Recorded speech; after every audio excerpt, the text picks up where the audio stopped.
আল্লাহ তাআলা তাকে জান্নাত হিসেবে কবুল করুন সকলে বলে আমিন ইনশাআল্লাহ। দুনিয়া থেকে মৃত্যুবরণ তো করতে হবে না? এজন্য অন্তরে লালন এটা করবে, সর্বদা আল্লাহকে বলবেন, হে আল্লাহ, দুনিয়ার মধ্যে অনেক মানুষ মারা যায়, সবাই মারা তো যাবে, আমিও মারা যাব।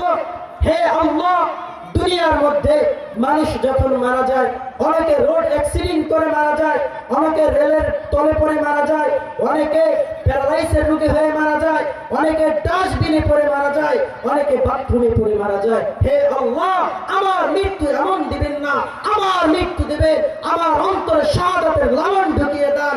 আল্লাহর জমিনে আল্লাহর কোরআনকে বাস্তবায়ন করার জন্য লড়তে লড়তে যেন আমি আপনি মরতে পারি, এই লালন আল্লাহকে বলবেন, হে আল্লাহ, যেই সমস্ত কুলাঙ্গারেরা বাংলার জমিন থেকে ইসলামকে বিলীন করতে দেয়, এই সমস্ত ব্যক্তিদের বিরুদ্ধে লড়তে লড়তে যেন আমি আপনি মরতে পারি।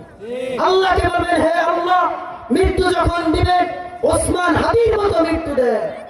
ওসমান হাদি সর্বদা চাইতো আল্লাহ যেন আমাকে শহীদ মৃত্যু দান করেন। আল্লাহ তাআলা শহীদ মৃত্যু দিচ্ছেন না? শুক্রবার গুলি খেয়েছেন, পরের শুক্রবার ইন্তেকাল করছে। শুক্রবার যে ব্যক্তি মারা যায়, রাসূল বলে ফেরেশতারা এই ব্যক্তিকে কবরের কোনো সুয়াল করে না। সুবহানাল্লাহ।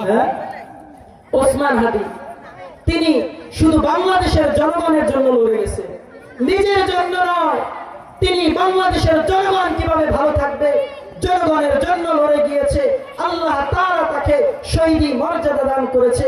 এই জন্য মুসলমান আল্লাহ তাআলার কাছে চাবে, হে আল্লাহ, মৃত্যু তো হবে, আপনি আমাদেরকে শহীদ মৃত্যু